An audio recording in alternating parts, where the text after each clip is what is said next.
Hello students. तो आज जो है previous 42 year IIT JEE section c biomolecules का स्टार्ट करेंगे, जो कि सब्जेक्टिव क्वेश्चन है। तो इसमें फर्स्ट क्वेश्चन है, right the structure of alanine at pH = 2 and pH = 10। तो अलानीन एमिनो एसिड, तो पहले इसका स्ट्रक्चर क्या होता है। तो जनरल एमिनो एसिड का फॉर्मूला होता है एक कार्बन से NH2, इसी कार्बन से COOH अटैच रहे और एक R ग्रुप अटैच रहे और एक हाइड्रोजन रहेगा। तो ये आपका जनरल फॉर्मूला होता है। अब अगर R ग्रुप CH3 रहता है तो इसको अलानीन बोलते हैं। यहाँ से CH3 अटैच कर दीजिए, अनानीन हो गया। अब pH = 2, pH = 2 मतलब एसिडिक मीडियम। तो एसिडिक मीडियम में नाइट्रोजन, देखिए NH2 जो है बेस है, तो ये H+ एक्सेप्ट करके साल्ट बनाएगा, अमोनियम साल्ट बनाता है। ये H+ एक्सेप्ट करके NH3+ बनाएगा। तो pH = 2 पे इसका स्ट्रक्चर होगा। बाकी सबको तो एज इट इज रहने दीजिए। H इसको जो है NH2 से NH3+, मतलब एसिड के साथ रिएक्शन कर लेगा बेस वाला पार्ट, और ये एसिड वाला पार्ट है तो इसको कुछ नहीं होगा। उसके बाद CH3। इसके बाद फिर pH = 10। तो pH = 10 बेसिक मीडियम होता है। बेसिक मीडियम में बेस वाला पार्ट तो कुछ नहीं होगा, लेकिन एसिड अपना H+ रीज करके साल्ट बनाएगा, तो ये H+ रीज कर देगा तो COO- रहेगा। इस तरह से COO-, बाकी सब as it is, CH3, NH2 और H। तो pH = 10 और pH = 2 पे स्ट्रक्चर अलानीन का ये और ये होगा। इसके बाद नेक्स्ट है, following 2 amino acids lysine and glutamine form dipeptide linkage, what are the 2 possible dipeptides. तो दोनों का जो है स्ट्रक्चर दिया हुआ है। अगर स्ट्रक्चर नहीं भी दिया होता तो आपको याद होना चाहिए। 21 एमिनो एसिड का स्ट्रक्चर हम बोले थे याद करने के लिए, जो NCERT में भी दिया हुआ है। ये बहुत ही इंपॉर्टेंट होता है। तो यहाँ पे दिया हुआ ही है, तो सिर्फ आपको डाइपेप्टाइड लिंकेज बनाना है। डाइपेप्टाइड लिंकेज एक्चुअली में एमाइड लिंकेज होता है, C double bond O NH linkage, और ये बनता है COH और NH2 में से -H2 होता है। तो 2 पॉसिबिलिटी क्या क्या है। तो पहला पॉसिबिलिटी है कि लाइसिन इसका COH हो और ग्लूटामिन इसका NH2 में से -H2O हो। तो ये OH और H चला जाएगा, तो C डबल बॉन्ड O बचेगा, और यहाँ से एक हाइड्रोजन गया H2O के लिए, तो NH बचेगा, तो C double bond O NH, बाकी ये पेप्टाइड बन जाएगा, डाइपेप्टाइड लिंकेज। तो इस तरह से NH2, उसके बाद नेक्स्ट कार्बन, यहाँ से एक NH2 जो अटैच है, उसके बाद फिर C डबल बॉन्ड O, फिर ये NH, उसके बाद फिर एक कार्बन और इससे COOH अटैच रहेगा, और उसके बाद फिर इससे 1 2, उसके बाद COH, फिर इससे एक कार्बन 2 कार्बन, उसके बाद फिर COOH अटैच कर दीजिए।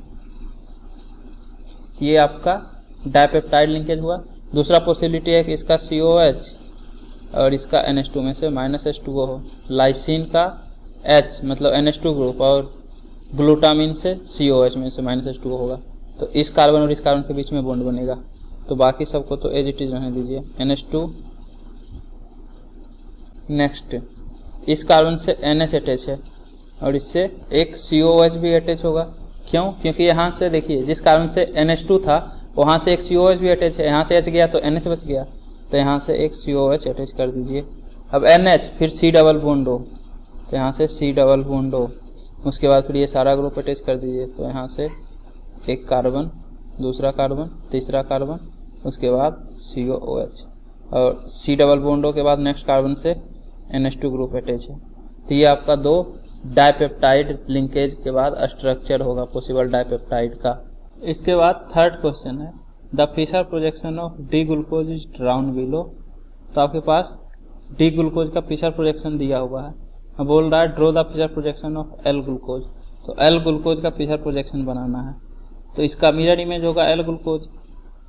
तो मिरर इमेज, तो आप कायरल सेंटर पे सभी कायरल कार्बन का कॉन्फ़िगरेशन चेंज कर दीजिए। तो ये CH2 और ये CH2OH एज इट इज रहेगा। इसके अलावा जितना कार्बन है सभी का कॉन्फ़िगरेशन चेंज कीजिए। OH H H OH OH H OH H। तो देखिए ये 4 कायरल कार्बन है, सभी पे एक एक स्विच किए तो सभी का कॉन्फ़िगरेशन चेंज हो गया, मतलब टी ग्लूकोज का मिरर इमेज बन गया। इसके बाद give the reaction of L glucose with Tollens reagent.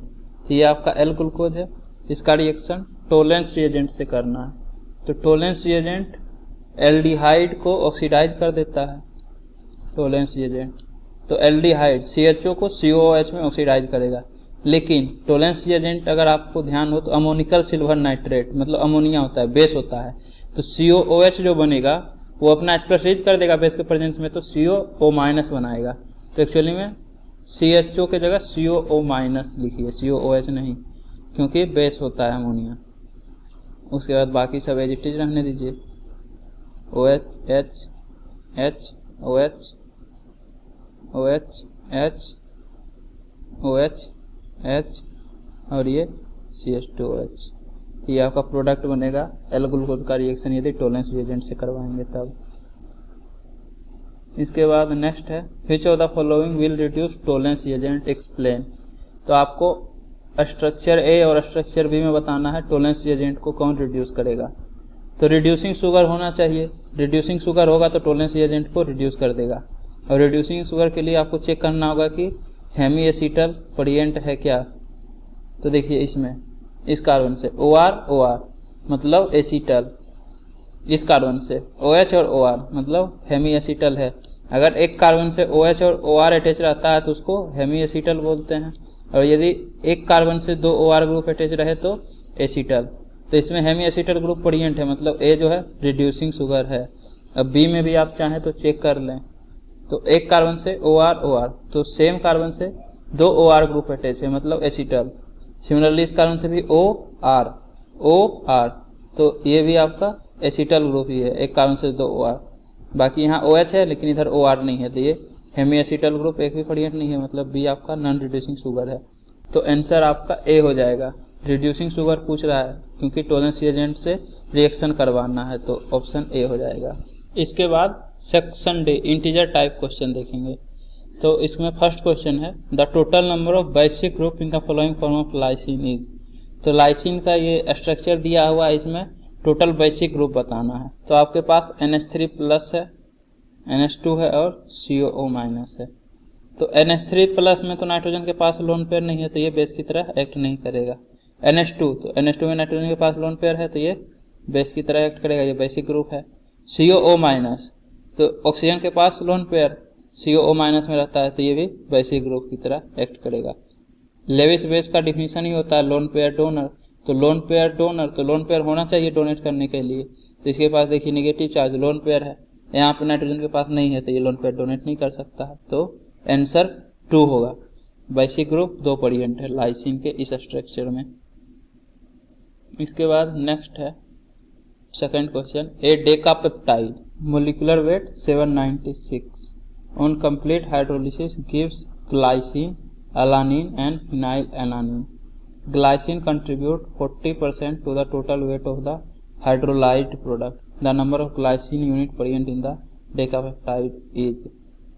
तो आपके पास डेकापेप्टाइड है, डेकापेप्टाइड मतलब 10 पेप्टाइड बॉन्ड है और सभी का हाइड्रोलिसिस हो रहा है।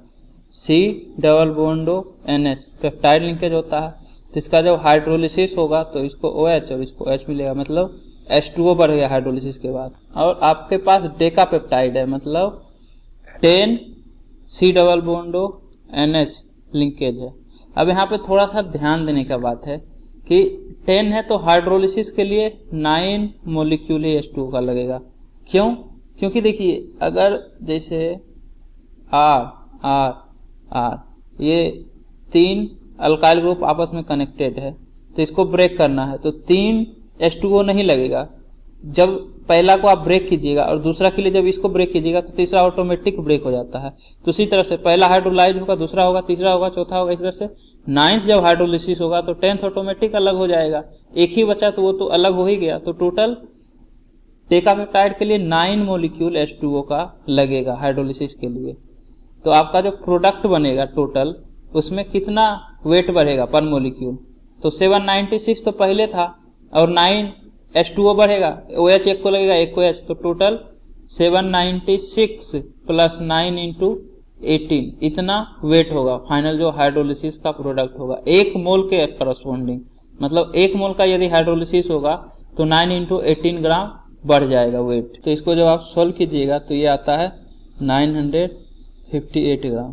तो टोटल वेट जो आपका प्रोडक्ट बना ग्लाइसिन, अलानिन, फिनाइल अनानिन, ये सब का वेट होगा 958 ग्राम। और इसका 47% जो है वो आपका ग्लाइसिन है। तो ग्लाइसिन का वेट कितना होगा 47% ऑफ 958, तो 47 इंटू 958 अपॉन 100। तो इसको जब आप सॉल्व कीजिएगा तो ये आएगा 450 ग्राम। तो ग्लाइसिन का वेट 450 ग्राम है और मोलिकुलर वेट दिया हुआ है 75। तो नंबर ऑफ ग्लाइसिन यूनिट कितना होगा ये पता करना है। तो वेट है 75 और है आपके पास टोटल वेट 450। तो 450 बाय 75 इतना यूनिट होगा ग्लाइसिन का पर मोल ऑफ डेकापेप्टाइड। तो 450 बाय 75 ये आता है 6। तो 6 आता है तो आंसर भी 6 हो जाएगा। मतलब कि ग्लाइसिन यूनिट डेकापेप्टाइड में 6 प्रेजेंट है हाइड्रोलिसिस के बाद, इसलिए 6 ग्लाइसिन यूनिट मिल रहा है पर मोल। इसके बाद थर्ड क्वेश्चन है when the following aldohexose exist in its D configuration the total number of stereoisomer in its pyranose form is. आपके पास एल्डोहेक्सोज का स्ट्रक्चर दिया हुआ है और बोल रहा है कि ये सिर्फ डी कॉन्फ़िगरेशन में एग्जिस्ट करता है। तो टोटल पायरानोज फॉर्म में कितना स्टीरियोआइसोमर एग्जिस्ट करेगा। तो डी फॉर्म, तो एक्चुअली में ये ग्लूकोज है और इसका डी फॉर्म तो ग्लिसरल्डिहाइड के रिस्पेक्ट में होता है डी फॉर्म। तो अगर सबसे लास्ट ये वाला जो कार्बन है इसमें OH अगर लेफ्ट साइड रहता है तो L और यदि राइट साइड रहता है तो D। तो डी फॉर्म करना है तो इस सबसे लास्ट इस कार्बन का कॉन्फ़िगरेशन फिक्स है, इसका चेंज नहीं हुआ, इसका डी रहने दीजिए। इसके बाद पायरानोज फॉर्म, तो पायरानोज फॉर्म में ये जो OH रहता है ऑक्सीजन का लोन पेयर इस एल्डिहाइड ग्रुप पे अटैक करता है तो न्यूक्लियोफिलिक एडिशन, तो इस ऑक्सीजन और इस कार्बन के बीच में बॉन्ड बन जाता है तो ये साइक्लिक रिंग बनता है। तो इस तरह से ऑक्सीजन उसके बाद फिर कार्बन, इस तरह से पायरानोज फॉर्म 6 मेंबर्ड का रिंग बन जाएगा। एक ऑक्सीजन फिर carbon carbon carbon carbon carbon. अब इससे एक CH2OH अटैच्ड है, ऑक्सीजन के बाद नेक्स्ट इस कार्बन से CH2OH अटैच है। इसके बाद देखिए ये जो ऑक्सीजन जो है एक्चुअली में इस कार्बन से यहाँ ऑक्सीजन अटैच है और यहाँ से इस तरह से बॉन्ड है। आप इस OH को हटा दीजिए यहाँ से तब आपको पता चलेगा। अब ऑक्सीजन के बाद नेक्स्ट कार्बन से CH2OH, उसके बाद इधर तो ऑक्सीजन के बाद नेक्स्ट कार्बन से CH2OH, उसके बाद नेक्स्ट कार्बन से OH अटैच है तो यहाँ से OH अटैच करिए।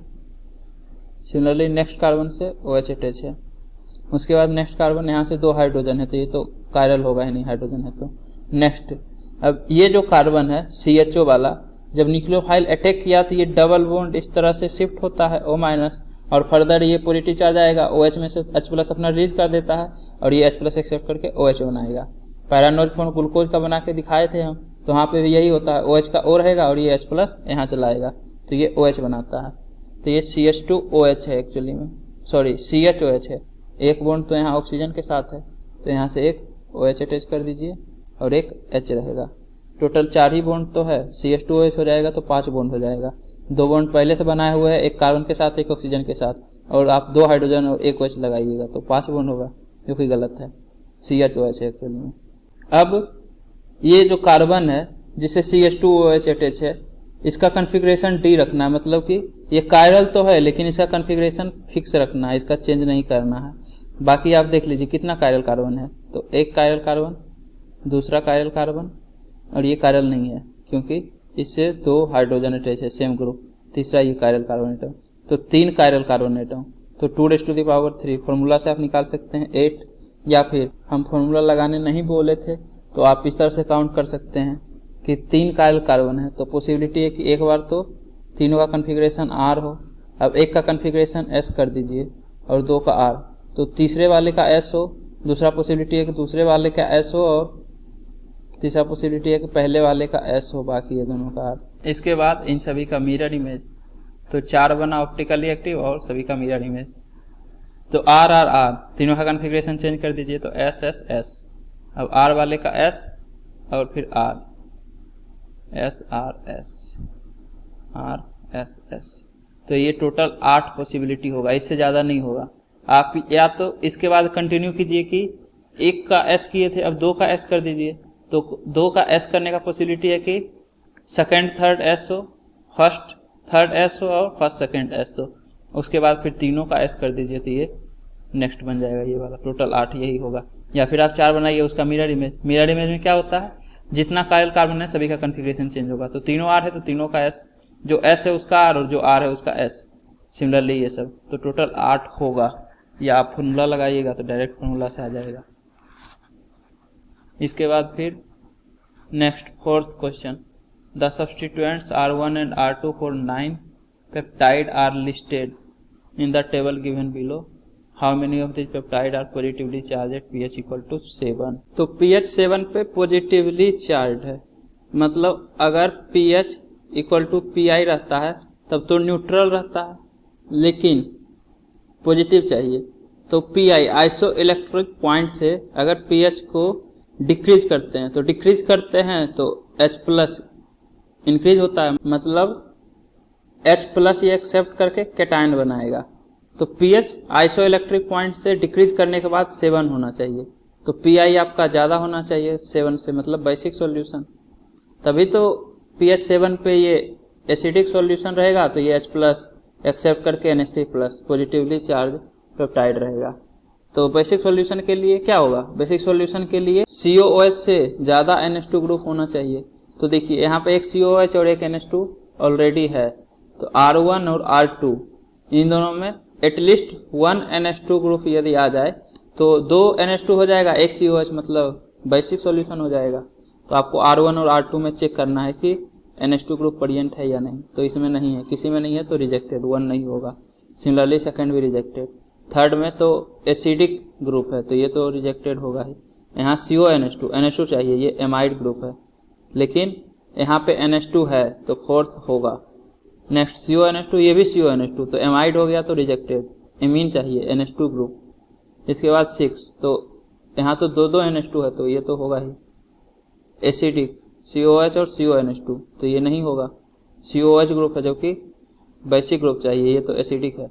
CH2OH NH2, तो एमीन है तो होगा, तो 8 भी होगा। सिमिलरली यहाँ भी NH2 है तो ये भी होगा। तो 1 2 3 4, तो ये 4 पॉसिबिलिटी है जहाँ पे कि pH इक्वल टू 7 पे पॉजिटिवली चार्ज रहेगा। तो फोर्थ का आंसर फोर्थ होगा। इसके बाद फिर नेक्स्ट है, ए टेट्रापेप्टाइड है COOH ग्रुप ऑन अलानिन। तो आपके पास टेट्रापेप्टाइड है, 4 पेप्टाइड बॉन्ड है जिसमें से कि COOH ग्रुप के पास अलानिन है। This produces glycine, valine, phenyl alanine and alanine on complete hydrolysis. For this tetrapeptide, the number of possible sequence primary structure with NH2 group attached to a chiral center is। तो आपके पास जो tetrapeptide है उसमें hydrolysis के बाद glycine, valine, phenyl alanine और alanine मिलता है, मतलब कि इन चारों के बीच में पेप्टाइड लिंकेज हुआ है। -H2O से C डबल बॉन्ड NH बना है। और बोल रहा है कि COOH ग्रुप अनालिन का है, मतलब कार्बन टर्मिनल जो होगा वो अलानिन का है, मतलब सबसे कॉर्नर में या तो लेफ्ट साइड में या राइट साइड में अलानिन है। तो अलानिन फिक्स हो गया एक तरफ आला बॉन्ड। अब इसके बाद इन तीनों के बीच में से -H2O होगा, मतलब NH2 से। और बोल रहा है कि नाइट्रोजन NH2 ग्रुप जो है वो कायरल सेंटर से अटैच है, मतलब सबसे लास्ट में C डबल बॉन्ड और इधर नाइट्रोजन टर्मिनल जो होगा, इस तरफ आपका ग्लाइसिन नहीं हो सकता है। क्यों? क्योंकि ग्लाइसिन ऑप्टिकली इनएक्टिव होता है, इसके पास कायरल सेंटर नहीं है, मतलब सबसे लास्ट में ग्लाइसिन नहीं होगा। तो एक तरफ अलानिन और दूसरे तरफ ग्लाइसिन नहीं हो सकता है। तो टोटल पेप्टाइड लिंकेज का कितना पॉसिबिलिटी है? तो आला, इसके बाद इन तीनों में फी, भेल और GLY। तो GLY लास्ट में नहीं हो सकता है, तो फी, GLY और उसके बाद फिर भेल, एक पॉसिबिलिटी एक ये है। उसके बाद फिर आला तो कॉर्नर में ही रहेगा। अब GLY को इधर कर दीजिए, तो GLY, फी, भेल। और एक पॉसिबिलिटी है कि आला, GLY, अब भेल इधर आ जाए और फी इधर आ जाए। इसके बाद जैसे यहाँ पे फी और GLY हुआ था, तो GLY और भेल है तो भेल और GLY हो सकता है। आला, भेल GL/φ। मतलब GL/y को सिर्फ इधर लास्ट में नहीं लाना है, बीच में तो ये आपस में इंटरचेंज हो ही सकता है। तो एक बार भेल रहेगा लास्ट में, एक बार फी रहेगा लास्ट में, तो इस तरह से। और फी GL/y interchange, GL/φ interchange. Similarly यहाँ पे तो टोटल 1 2 3 4, तो इस केस में 4 पॉसिबिलिटी है, तो आंसर इसका 4 हो जाएगा। इसके बाद next, the total number of distinct naturally occurring amino acid obtained by complete acidic hydrolysis of the following peptides are below. तो आपके पास ये दिया हुआ है पॉलीपेप्टाइड लिंकेज वगैरह सबका। अब बोल रहा है कि कंप्लीट हाइड्रोलिसिस के बाद कितना नेचुरली ऑक्यूरिंग एमिनो एसिड बनेगा। तो सबसे पहले तो हाइड्रोलिसिस कीजिए, तो C double bond NH, hydrolysis होगा तो इसको OH, इसको H मिलेगा। सिमिलरली इसको H, इसको OH, ये बॉन्ड भी ब्रेक होगा तो H OH। अब यहां से फिर ये H OH, H OH, फिर यहाँ ये OH H, OH H, उसके बाद फिर इधर OH H, OH H। तो कितना एमिनो एसिड बन रहा है सबसे पहले तो ये देखिए। तो देखिए इस कार्बन से N था, 2 हाइड्रोजन एक्सेप्ट हुआ, इसके हाइड्रोलिसिस से 1 हाइड्रोजन, और इस हाइड्रोलिसिस से मतलब ये बॉन्ड का हाइड्रोलिसिस हुआ तो 1 और हाइड्रोजन। तो इस कार्बन से एक NH2 ग्रुप और इसी से COOH भी अटैच है, COOH। इसके बाद ये जो कार्बन है इससे 2 हाइड्रोजन अटैच है क्योंकि 2 बॉन्ड बनाया हुआ है, मतलब ये CH2 है, CH2 NH2 COOH। उसके बाद फिर फर्दर ये वाला पार्ट का अलग है, इस तरह से ऐसे बॉन्ड ब्रेक हुआ तो ये एक अलग। इस कारण से फिर से NH2 NH था और 1 हाइड्रोजन एक्सेप्ट हुआ तो NH2 और COOH, तो फिर से यही बन गया CH2 NH2 COOH। तो ये दोनों तो आइडेंटिकल बना। अब यहाँ से COOH, फिर ये कार्बन, यहाँ से 1 हाइड्रोजन, फिर CH2 ये ग्रुप और ये NH2। तो ये कार्बन जो ये वाला है यहाँ से एक NH2 अटैच कीजिए, एक COOH अटैच कीजिए और फिर CH2 और ये 3 कार्बन का रिंग और यहाँ से एक हाइड्रोजन। उसके बाद next C double bond OH और ये पूरा, तो इस कार्बन से एक NH2 और इसी से COOH और यहाँ से एक टर्शियरी ब्यूटाइल ग्रुप अटैच है और एक हाइड्रोजन होगा। यहाँ पहुँच गए। उसके बाद फिर फर्दर ये, तो ये देखिए इस कार्बन से COOH NH2 और फिर ये टर्शियरी ब्यूटाइल ग्रुप, मतलब यही वाला बन रहा है। उसके बाद फिर यहाँ तो फिर से वही बन रहा है, इस कार्बन से COOH NH2 और ये टर्शियरी ब्यूटाइल ग्रुप। यहाँ तक तो देख चुके थे इस तरफ, तो यहाँ तक भी सेम यही बना है। उसके बाद फिर इधर COOH NH2 और ये CH2 और ये 3 मेंबर्ड का साइक्लिक रिंग, तो ये वाला बन रहा है NH2 COH CH और CH2 3 मेंबर्ड रिंग। नहीं, यहाँ पे थोड़ा सा मिस्टेक हो गया, ये बॉन्ड ब्रेक नहीं हुआ, मतलब NH और ये पूरा ग्रुप अटैच है। तो इस कार्बन से NH, उसके बाद फिर CH2, उसके बाद COOH, यहाँ पे ये बॉन्ड ब्रेक हुआ तो ये COH होगा। अब इस कार्बन से फिर CH2 और ये 3 मेंबर्ड का रिंग, CH2 फिर 3 मेंबर्ड का रिंग और इससे COOH, मतलब कि आइडेंटिकल नहीं बना, हाइड्रोजन की जगह ये पूरा ग्रुप है। तो ये यहाँ तक आप कवर अप कर लिए हैं इस तरह से। उसके बाद फिर इस कार्बन से NH2 COOH, तो फिर से यही वाला बनेगा, इस कार्बन से NH2 COOH और 2 हाइड्रोजन। तो ये टोटल 4 एमिनो एसिड बना है आपके पास। अब इन चारों एमिनो एसिड को आप एमिनो एसिड का लिस्ट से कंपैरिजन कीजिए।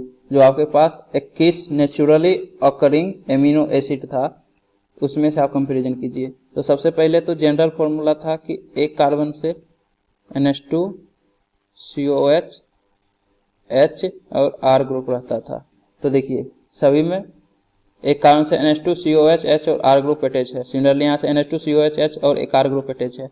यहाँ भी वही है, NH2 COOH H और R ग्रुप अटैच है। तो यहाँ NH2 नहीं है, मतलब ये नेचुरली ऑकरिंग एमिनो एसिड तो हो ही नहीं सकता है। अब इन तीनों में अगर आप 21 की लिस्ट से मैच कीजिएगा तो ये दोनों तो कहीं पे लिस्ट में है नहीं।